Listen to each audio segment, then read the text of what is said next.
Welcome back to episode 3 of Your Haunted Holiday. I'm Lisa, And I'm Lindsay. and today we are going to talk about an extremely grisly story.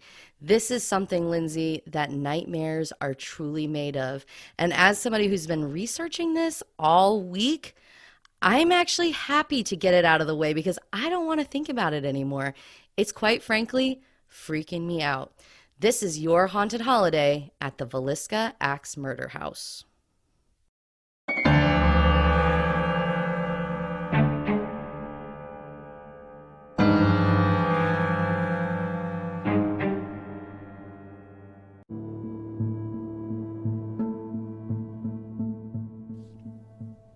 So, going into this story, Lindsay, and doing the research, it's not that far from where I live. I live in Omaha, where you used to live. You, of course, live in Atlanta, Georgia now. But people in Omaha talk about the Villisca Axe Murder House a lot because it's so close and you can easily go there and pay money to spend the night in the location. But, knowing the name, I assumed there was some kind of axe murder that took place, but I never actually did research into what the full story was until now. But it's way more than honestly I had ever anticipated. And like I said at the opening, it's been freaking me out all week long. I am having the hardest time sleeping just thinking about this story. You have a hard time sleeping? That's true. That's a really good point. I am such a deep sleeper. Since when?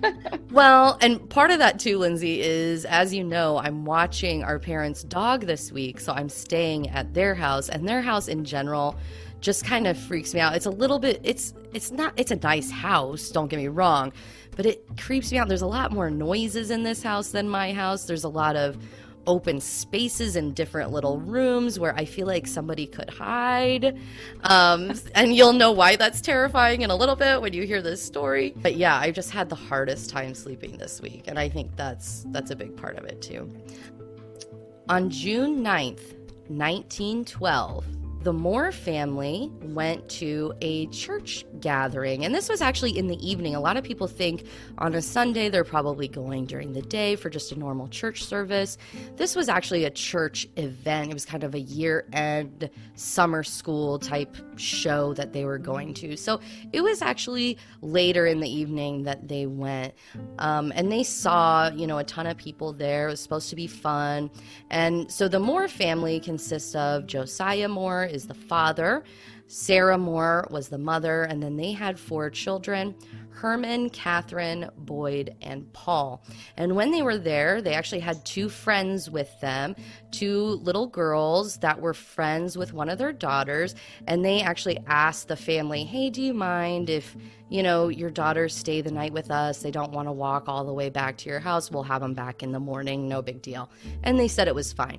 So those 2 girls, Lena and Ina, actually went back to the Moore home with them to stay the night that night. And everything seemed normal. The following morning, a neighbor who lived directly next door noticed, and this is pretty early. I think she was out at like 6 or 7 a.m. and noticed nobody had been moving around the house. At this time, they had livestock. They had horses, they had chickens on the property, and usually they're up pretty early and they're taking care of those animals and doing things around the house. So the neighbor thought it was highly unusual that she hadn't heard anything, she hadn't seen them come out. So pretty early in the day, about 7 a.m., she actually gets a little, like, what is going on here? This is very strange.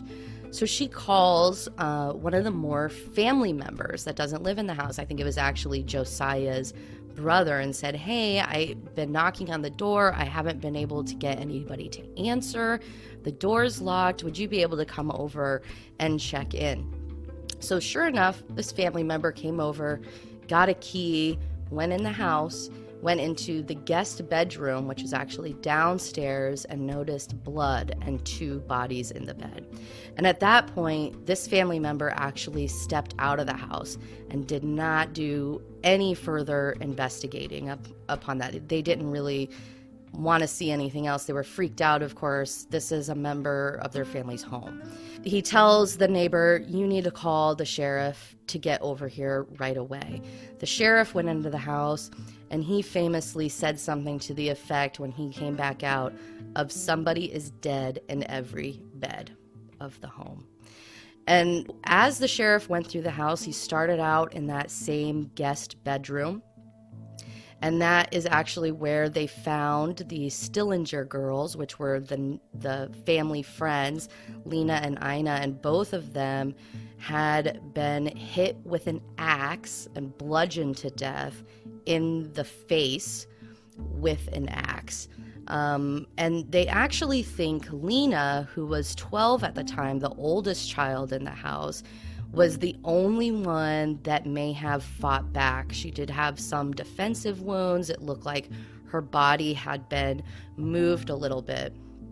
From there, the sheriff went upstairs into the home and went into the parents' room, where he discovered Josiah and Sarah Moore in bed again, also with the same bludgeon wounds to their face. Another thing that was interesting that was mentioned in a lot of the reports is the faces of the victims were actually covered after the fact. They think that the murderer actually took the sheets, or in some cases even items of clothing, and put them over the children's and the parents' faces. From there, the sheriff went into the next bedroom, and that's where he found the 4 children: Herman, Catherine, Boyd, and Paul, the oldest being 11, and the youngest, Lindsay, only 5. Oh my gosh. And I can tell you something. So this is 8 people in this home, 2 adults and 6 children, that were brutally murdered. They don't think that they were awake. They don't really know that anybody heard anything other than Lena, the girl in the guest room, that they think may have reacted, but they still don't even know. So they think that this guy just did it in their sleep. And honestly, I'm a true crime lover. I listen to all kinds of true crime podcasts, and I do not remember hearing something recently that is this brutal. Yeah, I agree. It's pretty awful. That's a lot of people. So they said the door was locked and the neighbor couldn't get in. So how did the killer get in? Did they have any evidence, or? So that's an interesting question. So they don't actually know exactly how the killer got in. When you do research on this, there's a couple different theories. The main theory that I've seen is that the killer, while they were actually at the Sunday service at church, because it was in the evening, got into their home and actually hid in the attic of the home, which is upstairs and kind of in between the 2 bedrooms of the parents and the kids. And they think that he actually was hiding out in there. And one report I read is they think that because they actually found 2 cigarette butts in that attic that they thought were fresh, and they think he was just kind of waiting out. And the idea of this man with an axe hiding out in the attic is so scary, because again, like I said, I follow all this true crime stuff, and it reminds me of the BTK killer and some of the murders that he did, which were very different. He wasn't bludgeoning people to death with an axe, but also very, very gruesome, and in some cases killing entire families, but also hiding out in somebody's house. So that's why I've been getting particularly freaked out, because I'm like, I better check every closet, everywhere, just in case. But still really, really scary. Right. So this was way back. This is over 100 years ago. What type of evidence did they have to lead them to a suspect? So they did have some evidence out there. And, again, one thing that I did see is if this were to happen today, they probably would have easily found out who the killer was. But back in those days, obviously in 1912, they're a little bit limited. So one thing that was interesting is the axe itself that was used was actually left in the house. And it looked like somebody tried to messily wipe it down, but didn't really do a particularly good job of that.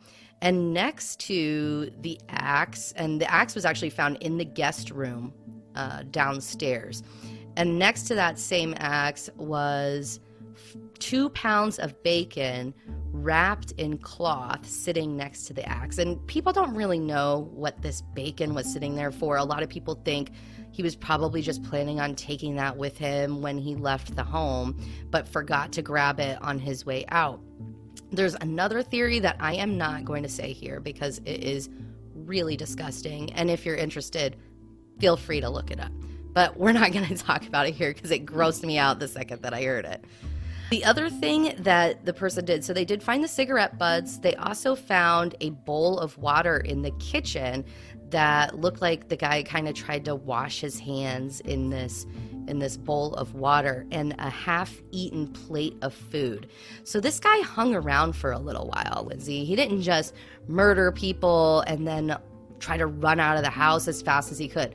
No, he hung out, he washed his hands, he grabbed some bacon, he tried to clean this axe, he had some food from the fridge. So he was not in any kind of rush. They also say that they found axe marks in the walls and the ceiling of the home as well. And some people say they think it was the upswing of the axe before he actually bludgeoned somebody. And keep in mind, they weren't just hit with the axe once. The parents alone were hit in the face with the axe 20 to 30 times each.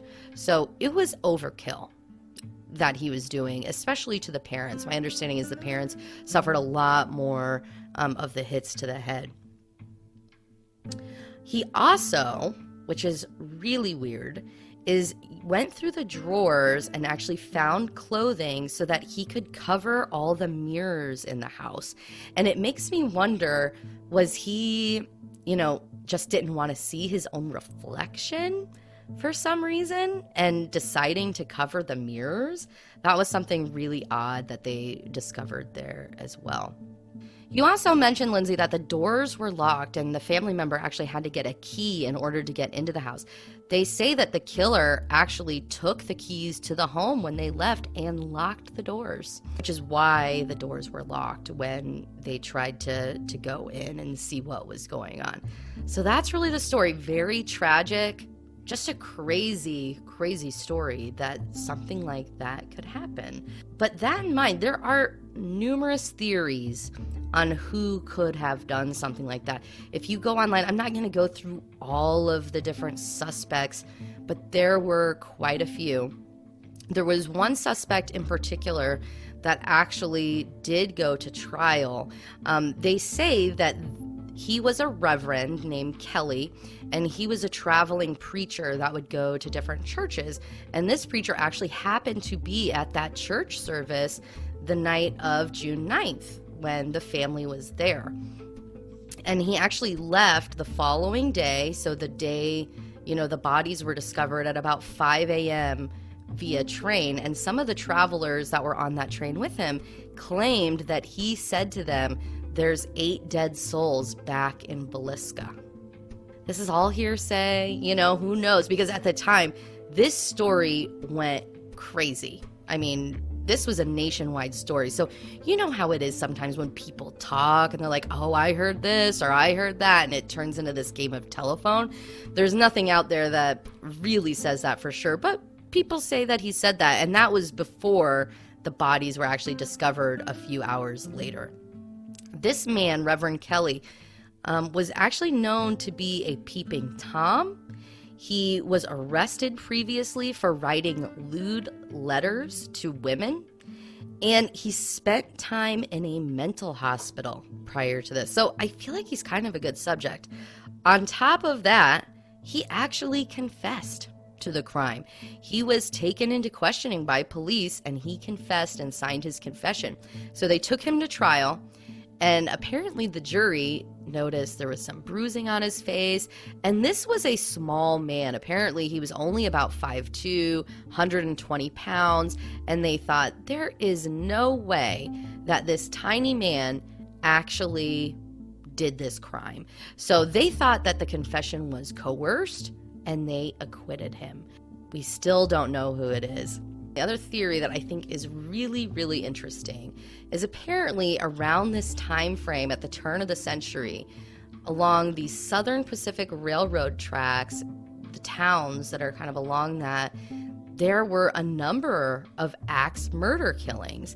And they think that maybe it was a serial killer that just kind of went along the railway system, got out of the train at different towns and kind of picked his mark, and then proceeded to murder people with an axe. Because there were some other murders that were pretty close in relation, I would say.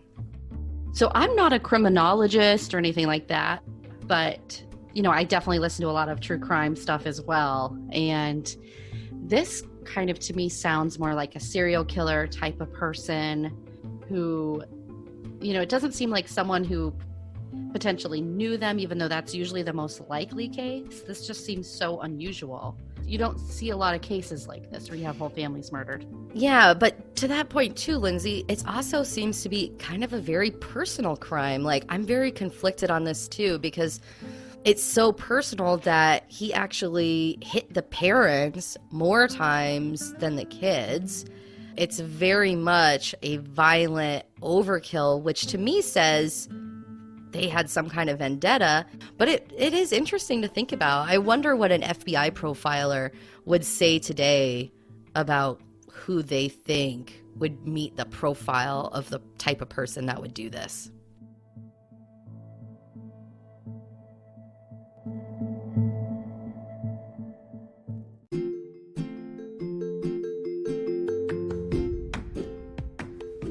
If you haven't heard about Anchor, it's the easiest way to make a podcast.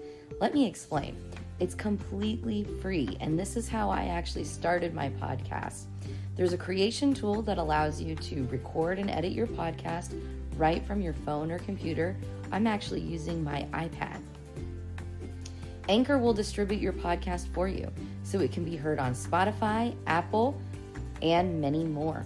You can make money from your podcast with no minimum listenership. It's everything you need to make a podcast in one place.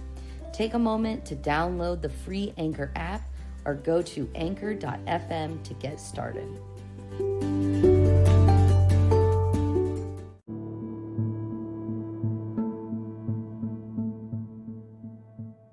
So obviously this horrible thing has happened in this home, and they've actually kept the house pretty original. So they haven't made a ton of updates to it, and they use the house for paranormal tours during the day as well as at night because it is notoriously haunted, Lindsay. If you go to YouTube, I thought about playing some of the EVPs where they've actually recorded voices of children and things like that, or even some videos. There are so many. So I'd encourage you, if you're interested, go online and look those up to YouTube. There are so many, and I'll look for some of the main ones, and I'll actually post those on our website for you guys at yourhauntedholiday.com. But some of the main things that you do want to look for while you are there, the big one is obviously going to be children's voices. They have a lot of like rubber balls and stuff in the hallway that you can actually try to play, and by rolling them along the floor, and a lot of times they'll actually push them back. There's some videos of that happening online. Another really big one are doors closing, particularly the closet door in the guest room will close on its own. So if you leave it open and keep an eye on it, it may actually close right before your face. That's one of the big ones. So there's good spirits there, the family that were murdered, but there's also apparently an evil presence still in the home.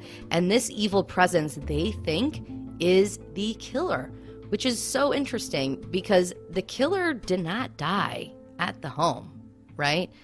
But they say that he is still tied to that location. And I would think if you did something so horrible, even if you didn't die there, you do have some connection to this home, right?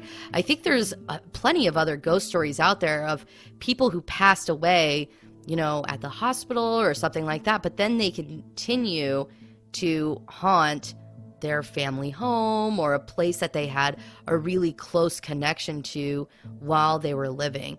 So I think that makes sense. And there's a lot of reports of EVPs as well, of that, the killer essentially in that home as well. And apparently just really bad energy, having the feeling of being watched, and shadows are the main things that you're going to look for. But very, very active activity, things moving.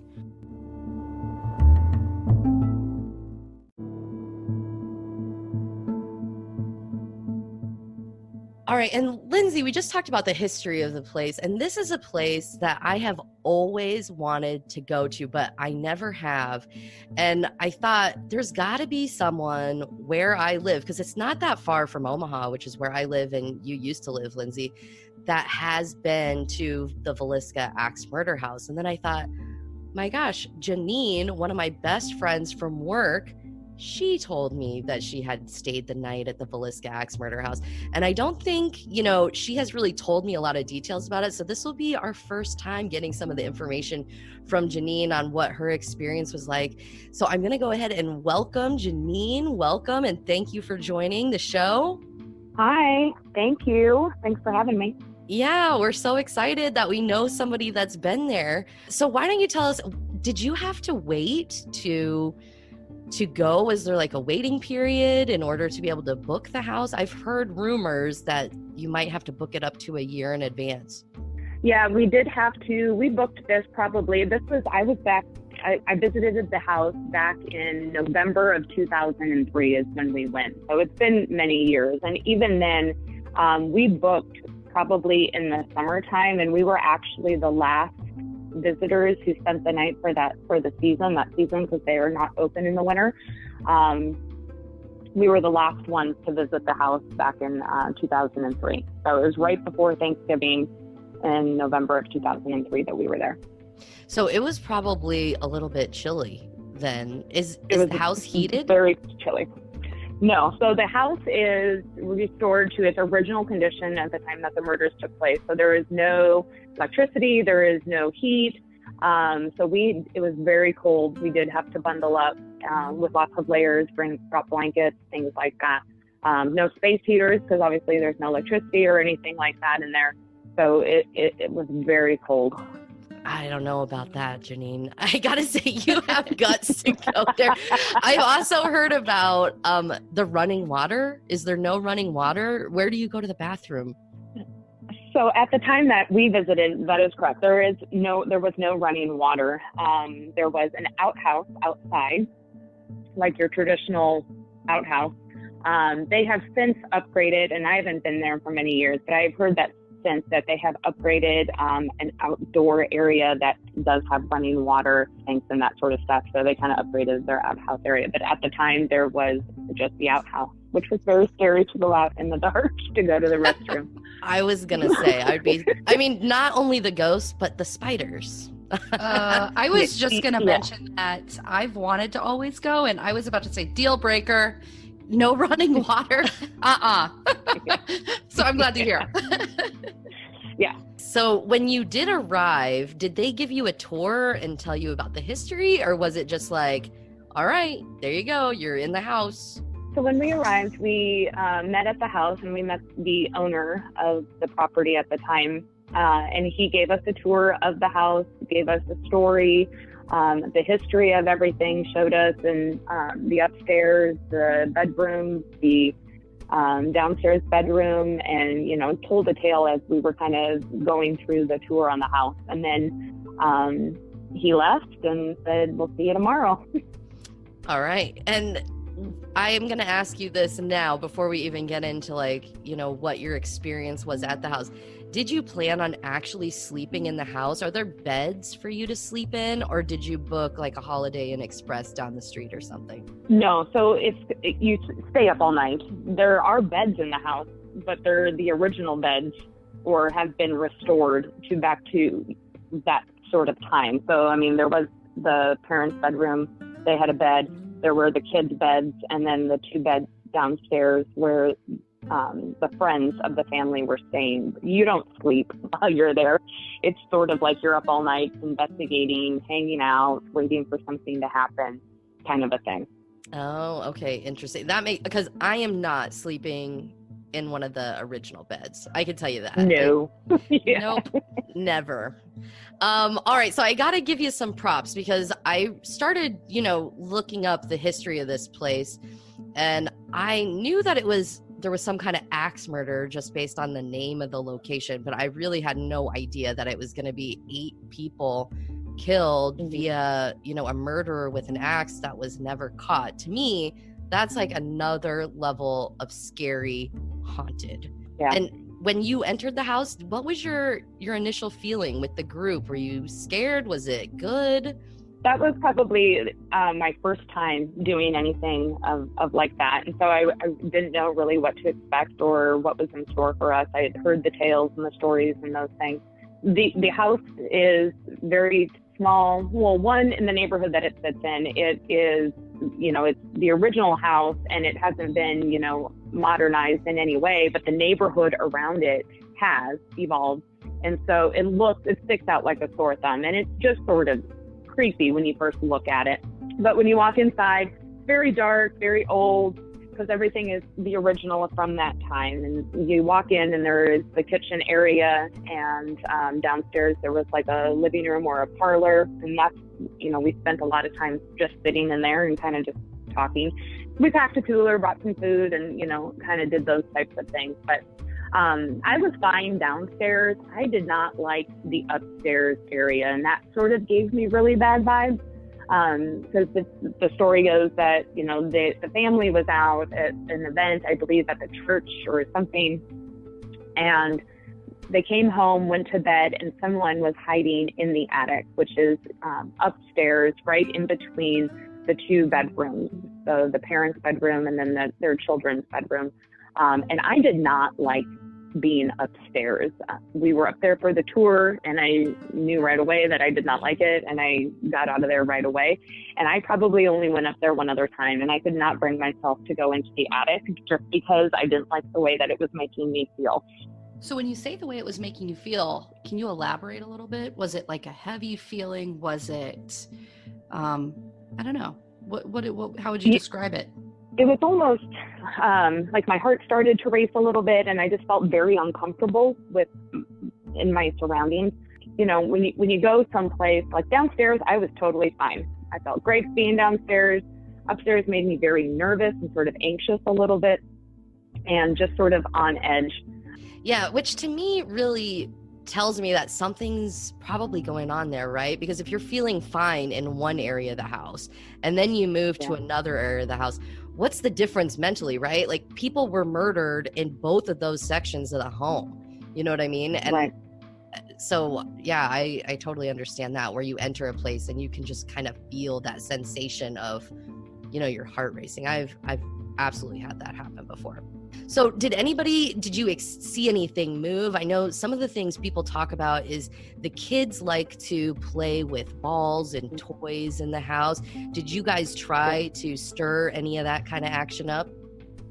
Oh, yeah, we did. So people had left balls, or there was balloons in some of the rooms, which, a balloon's going to move on its own anyways. It's pretty light. But we tried, we sat up in the bedroom that was upstairs and tried.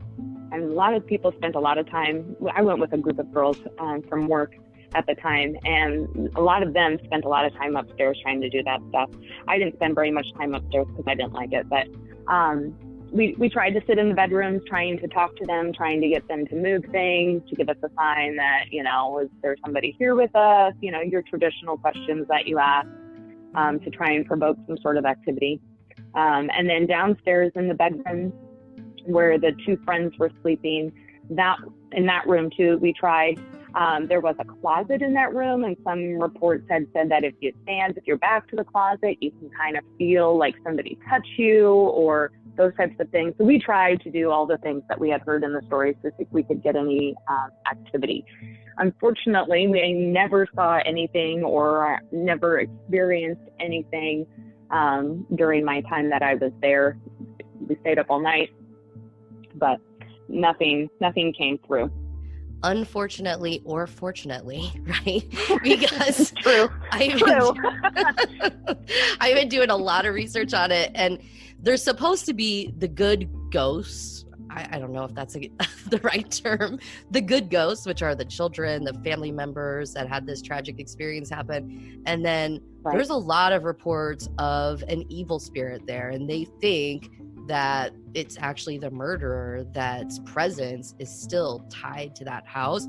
And that's what really freaks me out about going to the Villisca Axe murder house. You know, before my research on it, I was all about going. I've been trying to get people to go there for years, and it just hasn't happened. You know, I haven't been able to get somebody to agree to go with me. And now I kind of understand why, although I'm still down to do it. One of these days, we'll all have to take a trip back to the Villisca Axe murder house. But that really freaks me out, that this crazy murderer is probably in that house. Right. I've seen some videos of people ghost hunting in that house, and I've seen some pretty compelling evidence of like balls rolling across the floor, of, you know, EVPs, sounds like children. So it sounds like it's a really active place, but you just can't predict, you know, something actually happening. So I'm not surprised that somebody going there for one day maybe just didn't experience anything, that saw or heard something, but you did have a feeling of something, no doubt. Oh yeah. Crazy. So it was an interesting experience for sure. And you know, I guess when you say I wanted something to happen, I do, because I want to experience that. But then again, I don't want to be freaked out to the point where I want to be traumatized or anything like that. Right. I wonder how many people have experienced something and just left. You know what I mean? Like didn't finish the whole night. I bet that happens quite a bit. Overall, it sounds like it was an adventure, and a fun adventure, like a girls' trip kind of thing. Would you recommend it for other people to do if I wanted to go? Is that something? Oh, absolutely. Yeah, I would totally go back again and check it out, see how, because that's sort of like, that was my first time ever doing anything like that. And I do enjoy doing those things and visiting, you know, places that had that sort of history or stories and those types of activity going on. So I would totally go back and do it again. All right. Well, we're going to have to get it scheduled. And next time we'll see something, hopefully, maybe. I don't know. I'm a little freaked out, but we'll definitely have to schedule some trips, some girls' trips to some of these future haunted locations. Thank you so much, Janine, for joining us. Again, we want to interview you guys if you've had experiences somewhere, or get your story written to us at yourhauntedholiday@gmail.com. We really appreciate you joining us and telling us all about the scoop. I think that's a great story, because she didn't experience anything haunted, but she did have those, you know, feelings of just, I do not want to go up there, which is a common feeling in the home. I think it really does apply to what a lot of people say they feel. They feel very much, you know, just this ominous, I don't like it kind of thing when they enter. But her story is great. And that's the thing you got to remember. When you go to these places, it's not like, well, there's a ghost. It can take time, and you're not guaranteed to see one. But regardless, it's always, always an adventure and a fun story to tell afterwards. So the tours at the Villisca Axe Murder House, there are a couple different ones that you can do. There are day tours. Those are primarily, from my understanding, in the summertime. They're only $10 for adults, $5 for children age 7 to 11. Not sure I would recommend that, but maybe. Might be a little gruesome. A little dark. Yeah, a little dark. But also only $5 for seniors, Lindsay. If you're a senior, 65 or older, you get a discount of 50% on that price. So seniors, go live it up at the Villisca Axe Murder House on that day tour. The other type, and I would say the one that I hear about the most, is going to be the overnight tour of the home. And it is $428, and that's for 1 to 6 guests. So the first 6 guests cost $428. Any additional guests, so if you want to take a 7th person or an 8th person, they cost an additional $75 for each person. Now, they do recommend on the website that 10 is probably the max. This is not a large estate or a mansion. It's a pretty small home. So if you bring, more than 10 people, you are going to be jam-packed in there. The other thing I would say, after talking to Janine and some additional research online, this is not a place that you are probably going to sleep. You are probably going to stay awake the whole night. So if you are on a road trip, for example, and you say, let's go ahead and book that Villisca Axe Murder House for our drive through the country one night, be prepared because you're not going to sleep very well. I believe I've heard that the beds are actually original beds, probably not the mattresses, right? Because those I'm sure were covered in blood, but the frames themselves may be original. I'm not positive about that, but it sounds like it. And I'm certainly not going to sleep in that bed. You say it like they're just booking a hotel for the drive. Well, I mean, if this is definitely not that. No, that's exactly what I'm trying to say. That this is a place that you go to because you're planning on pretty much staying up all night and ghost hunting. This is not a place where you're going to have your continental breakfast waiting for you and a very comfortable bed with nice pillows. This ain't it.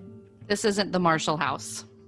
No, that's a good reference, Lindsay, because the Marshall House is such a great ghost hunt, but it's also a place you're going to be pretty comfortable. I was very comfortable the whole time. I slept through it all almost. I was looking at the calendar, and when we're talking here and recording our show, we're in January, and so they do have a calendar online where you can actually book certain dates, and it looked like there were quite a few weekend openings. Most people are obviously going to be booking on like a Friday, Saturday, or Sunday, and that's where I see most of the bookings, but during the winter, it does appear that there's quite a few slots potentially open for you to look at. Now, it does start to book up a little bit more heavily in the summertime. And for example, like I was looking at August, and most of the weekends on August are already booked up, and that's 8 months out.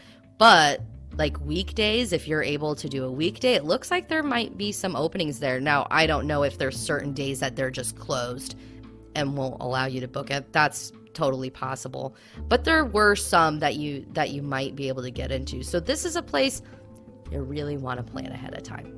I really hope you guys enjoyed this episode. Our next episode is going to be launched on Sunday, so we're going to start releasing these weekly on Sunday night, so you can look for that, and it will be ready for your morning commute on Monday. If you do have an experience or a story, send us an email to yourhauntedholiday@gmail.com, or go to the website and you can find links and things that we shared with you on the show. Thanks for listening. Please give us 5 stars and make sure you subscribe to the show.